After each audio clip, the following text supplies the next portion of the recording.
Okay, so in this video, we're going to talk about what I would consider the 3 to 5 CSS tricks every SharePoint developer should know. And basically, this is going to help you out when dealing with responsive design and dynamic content as we do in SharePoint. And we saw in our last video, though we were able to easily display the latest blog posts because of the mix of type of content where we had, titles that were just a single line, descriptions that were not very populated or very brief. And as you can see here, things get ununiform very quickly.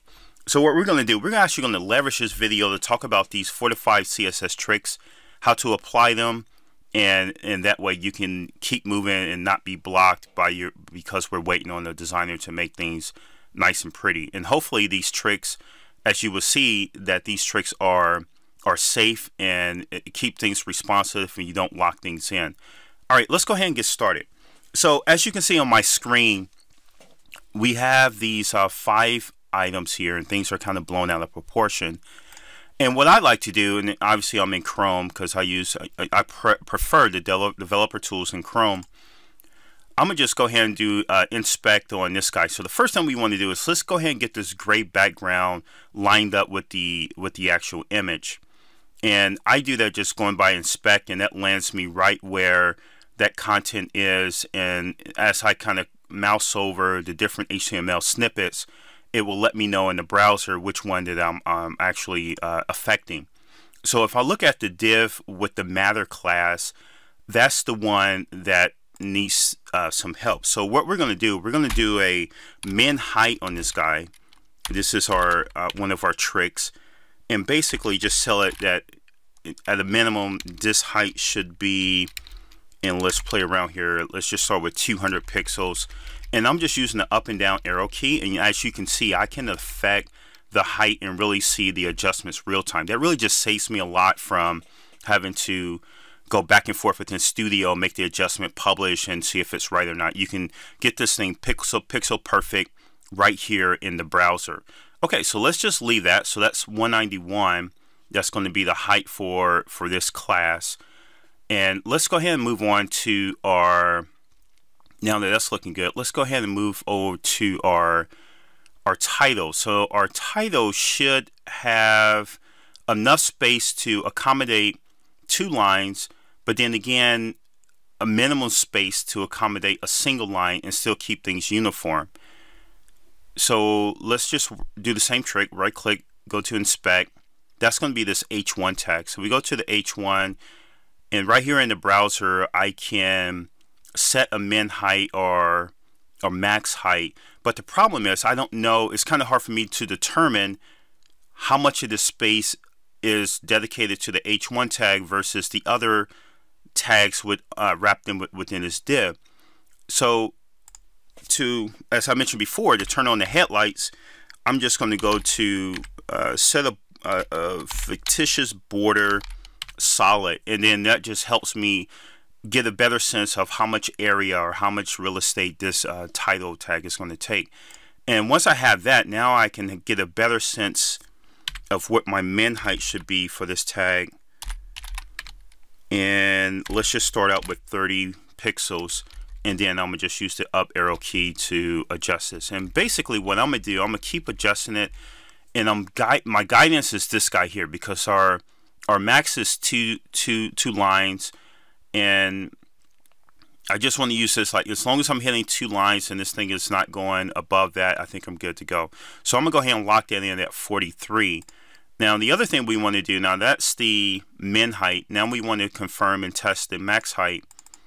And basically in the dev tools, I can just go here and adjust this HTML on the fly, get a lot of text in there, and now I can see what my max height, how this kind of gets blown out of proportion when I have more than 2 lines. So I go back to this H1 tag, and I have the min height there, and let's just go ahead and set the max height as a baseline to 43 pixels, which is the same as the min. Okay, so that seems to be fine. But as you can see, even though I have a min height and my border tells me where this guy is stopping, and I still have text bleeding past that. So the other trick that we need to use is called the overflow. Now this overflow, you have a X and Y coordinate. So X is going to be every horizontal, it'll affect the width, and Y will affect the height, so vertical. And this is what we need in our case. So we need the Y, and we want to set that to hidden. And that crops, what that's going to do, that's actually going to crop all that other text, that title text, from being displayed in this view. Okay, so far we're good there. So we have the min height, max height, and if I scroll down, I think everything is uniform with the exception of the description. And with the description, let me just take this big one here. We're going to apply the same trick. So in this description, here's the P tag. And in the P tag, you want to make sure that you are in the right definition, right? So this P tag has two definitions. You have the global paragraph styling, which is setting a default top right bottom margin of 10 pixels. And then you have the one that's only affected by the block container. And this is the one that we actually want to go after. So in this one, we just want to do the same trick. Let's just set a max height. And let's just start off with 30, and this is going to be too aggressive, but I do want to turn on my overflow Y, so that way I can get a better sense of how much I'm affecting. And actually you want to turn on the overflow, so that way when you start cropping, you get a sense of how it will look. So we have a really good sample here on descriptions that are over the boundaries and descriptions that are under the boundaries. So let's go ahead and let's just crop this. How much real estate do we have? So if we do 4 lines, our gray background goes beyond the image, and we want things lined up. So I think we're going to be limited to 3 lines of description, which is there. But even then, that starts to... Okay, so we probably have to play with another adjustment here. So let's go 3 lines. And then I think one of the other pieces that we can adjust is the margin between the title and the description. So let's max this at 61 pixels, which is 3 lines. And we also need to set our min. So the trick is to set a max and the min. That just kind of keeps everything in the pocket. And I'm going to just turn on the borders here so I can kind of get a sense of what's going on. Go up here to this guy where I have less than 3 lines. And to make this uniform, what we want to do is just go ahead and kick this out to, let's just set the min height to 61. That's a baseline.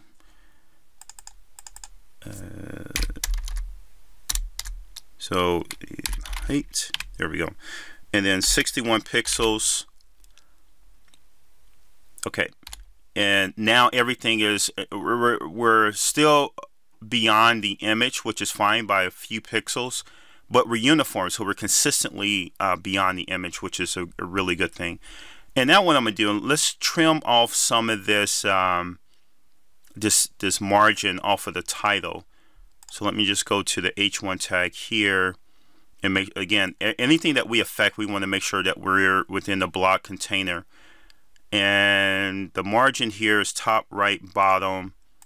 That's how I remember. I have to go through the motion, and it's clockwise starting at 12 o'clock. So top right bottom, 21 pixels. Again, just use your arrow key. Get this thing lined up to where you need to be. And I think 13 pixels is going to be the trick. Okay.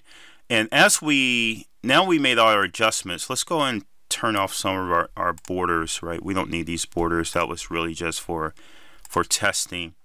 And sometimes our borders add in additional pixels, so you definitely want to turn those off to make sure that if there's any other fine-tuning adjustments that are needed, we can go through and make those adjustments. It seems like for this guy here with the title, we probably need to adjust our min height a little bit. No, I'm sorry, our max height. Seems like you have to do both. Mix. All right, So maybe 41 is probably a better setting. And again, that was hidden because we had those borders turned on, and each border was adding an extra pixel to the top and bottom. So now that we have everything off, everything looks great, and now we want to do our responsive design test. And as we go in, you can see at this step, it's kind of hard to let's minimize this just a little bit. So at the widescreen step, the full resolution step, we seem to be fine. And then now at this step here, we seem to be fine. And this designer has several media query steps within the design, which is okay. And then now we get down to the last, which I think is like small. And then here we're still true.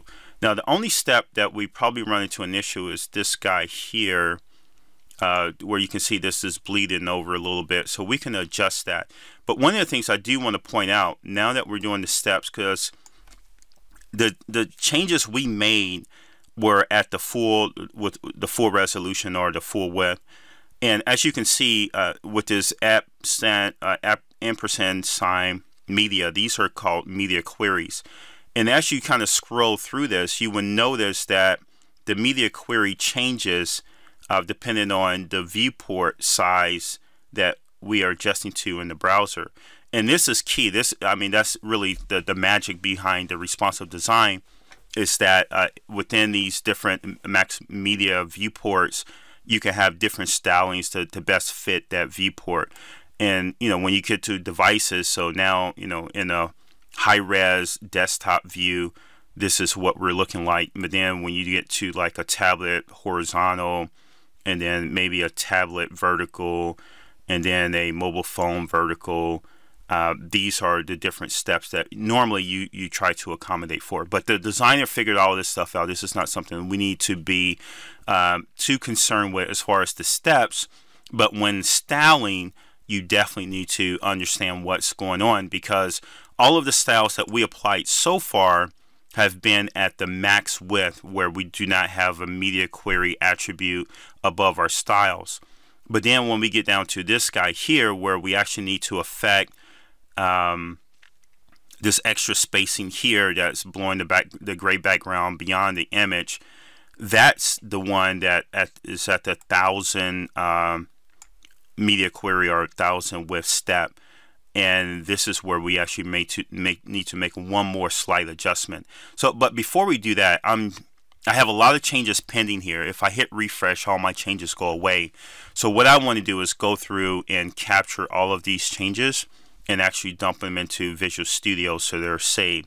So right now we have the matter class. This is the gray background. So I'm just go ahead and copy this guy, and then go into my project. And within our project, you know that all of the styles given to us by the designer, we dump into this design folder. And this style CSS is where all of the custom styles for that design lives. Now, as we mentioned before, as we're setting up our master page and everything like that, we do not want to modify this style.css, because you kind of break the workflow when you do that. You create a two-way workflow when the designers start making changes. So ideally, in most projects, what's going to happen is that the designer will still be working with the business, and they may be making different adjustments and colors and things along those lines. But because we set this up with a clear separation of presentation and business logic and back end and all this other good stuff, we do not want to inject our pieces that are platform specific into the overall design package. So what we've done, if you remember, this is where SP overwrite CSS kicks in. And this serves a dual purpose. So the first one is to do exactly what we've done, where we have to make adjustments on the fly to make the design fit well and work well within SharePoint. The other piece, and this is more responsive design and dynamic content, right? These are the adjustments that are needed for that. Ideally, you should not have to make these, but in the event that you are stuck with this type of task, we have the tools to make this happen. The other piece is the other reason why you need this SP overwrites.css is when we have the ribbon, the edit mode, and when we go to actually manage pages within SharePoint, there may be certain aspects within SharePoint and its out-of-the-box CSS that may be conflicting with what the designer had in place. So that's the second purpose of that. So we keep our changes separate. So as a designer come in with new changes and packages, we can easily just blindly drop those in this design folder, and all the overwrites in Bootstrap, CSS, Font Awesome, and so on and so forth. Any changes within that directory will be updated. We don't have to do like a delta or anything like that. We can just blindly drop those in and we're good to go. And then our overwrite CSS, those will remain intact. Those will not be overwritten because the designer will not have this file. This is a SharePoint only file. Okay, so enough on that. Let's go ahead and capture all of our changes.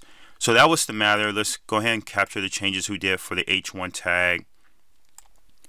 And let's just go in and copy this guy. And I'm actually been kind of lazy where I am not actually duplicating a lot of this. Ideally, what you want to do, actually, let's just do that. Anything that we change, we actually want to bring in. Because what's going to happen is that the designer may come in and say, oh, that was the wrong gray for the matter class, and let me adjust that gray. Because we're defining this in our local, we will actually override any adjustments that are made, and it becomes, you know, what happened? How come this is not being applied?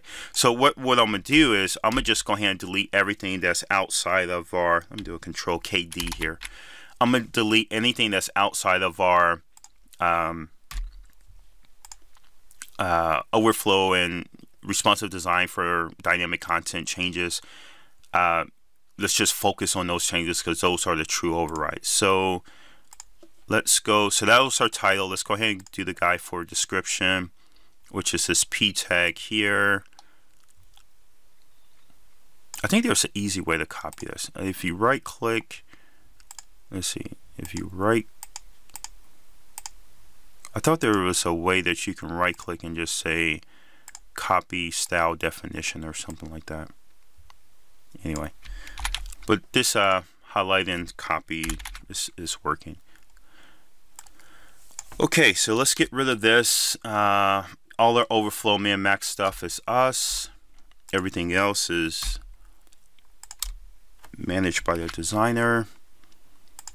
And let's go, what else? So we did title, we did description, we did the background. I think that was it, right? Yeah. Okay. So now what we would do, let's go ahead and push this up. Let's right click, publish this out. And again, if you run into an error here, just make sure that you have an instance of Window Explorer view for this style library running. So that way you can get authenticated, or else you get access denied. Okay, so I'll go ahead and hit refresh here. And I think we got all of our changes. Nope, we missed one. We missed one. Oh, I think we did two. I think we took out too much for our margin, right, for our title. That was one adjustment that we did make, and that was the margin bottom 21 for the H1 tag. And again, because we're only concerned with the margin bottom, I'm pulling that out from the general styling class for all the margins here. Again, just leaving room for the designer to adjust those, and we're just going to lock in the bottom margin. Okay, so hit refresh. Oh, I have to publish this out first. 1 second. So get that pushed up. Come here, hit refresh, and I think that should do the trick. I think we should be good to go now. Nope.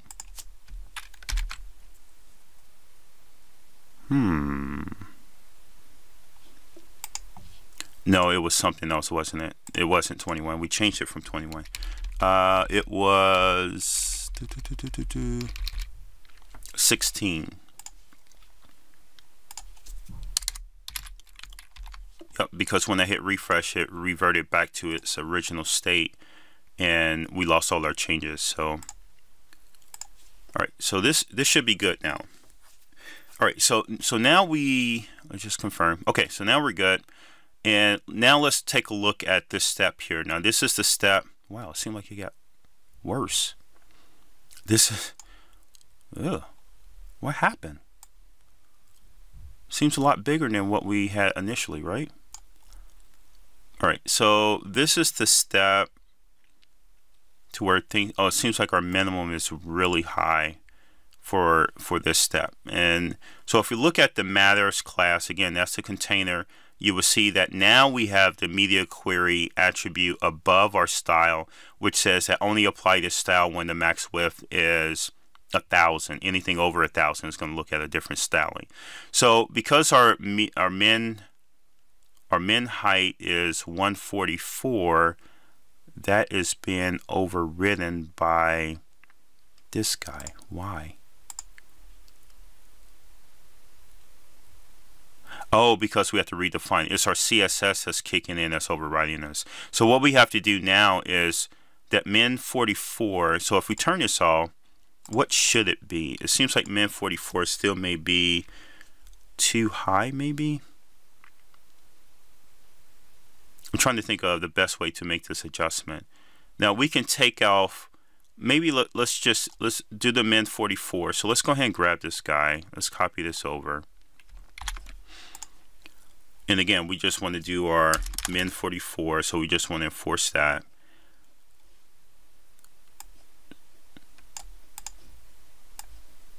So this guy here, right?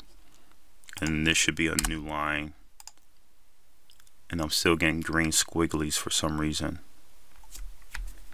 Control KD. Why? What's going on? Expected brackets. For media? Alright, let's push this up and see if we actually break this thing. Okay. Let's hit refresh here. Okay, so that's not affecting it. Oh. So this needs to be wrapped in curly brackets. Then the definitions within that, because this is a subset of that media query. So let's save this, let's push this up. And then go hit refresh here. Okay, so that's going to get us close to where we need to be, but still, we're still busting the stitches with the gray bar, the gray background getting beyond the image. So I think there's a lot of margin here. So maybe if we kill the margin in the title only for this step, for the 1,000 width step, and to do that, let's the margin bottom, and then so we have to turn this off. So we have to turn off the global so we can actually see what it should be. And if we shrink this up to, oh, actually, if you take it off, so if the margin bottom is 0, I think that gets us where we need to be. So we either can do the margin bottom 0, or we can chop this off instead of displaying 5 lines to display. Yeah, let's just do 5 lines. Let's just do margin 0. But the other option you have is maybe just chop this up from displaying 5 lines in the description to 4, and you know how to do that. So we just have the adjustments for there. You just have to do it for the max width 1,000 step. So what we're going to do is just go ahead and just grab this guy here. Go back to our style. And actually what we can do, we can share this media query for 1,000 because that's the same. And then just put our H1 definition inside of that. So let's go ahead and we did that, right? So delete all this other noise. Okay, so that's the gray background. This is the title. And basically what we want to do is set the margin bottom to 0.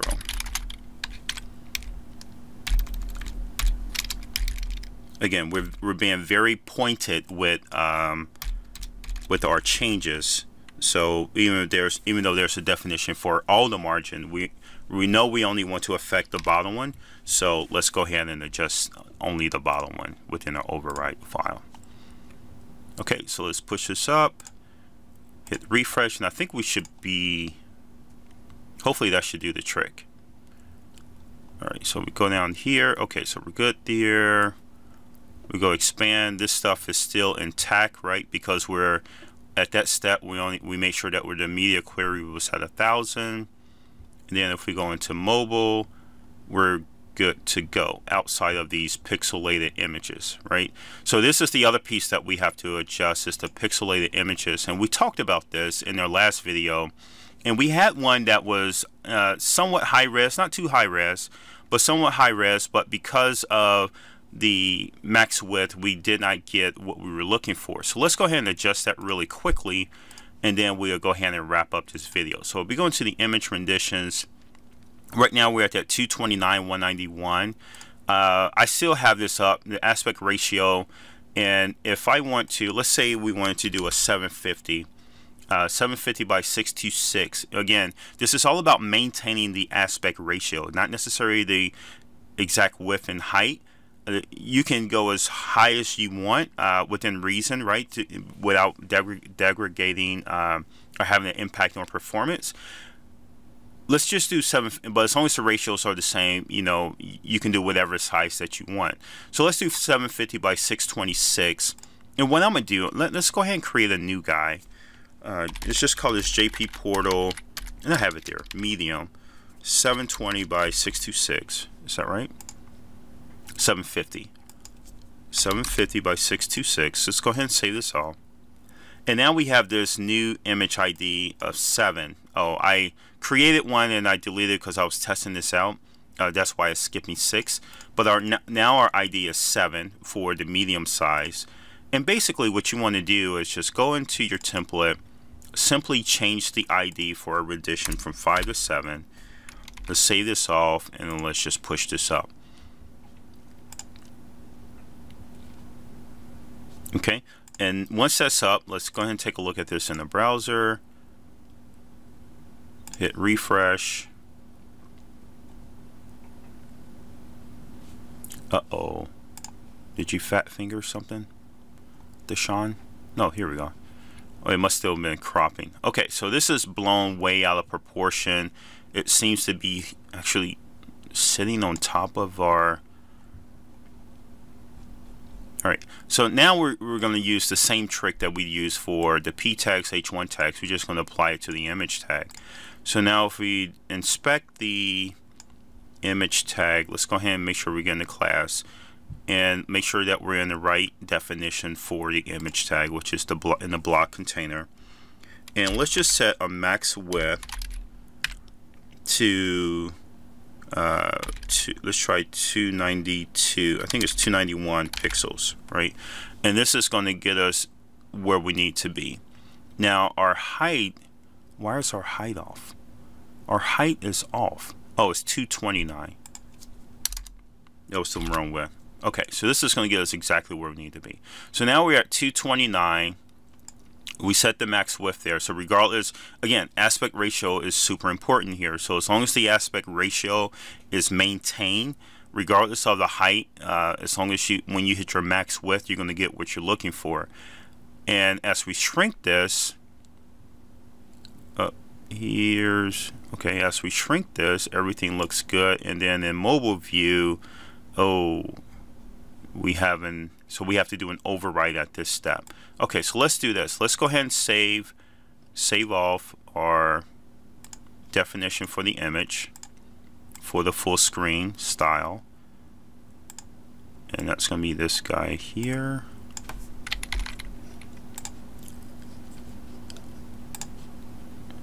Now this is going to be outside of the 1000 media query step. Let's remove the float from our definition. This is the only thing we want to impact. So, okay, so we set the max there, and we push this up, make sure we didn't screw anything up. And we go here, hit refresh.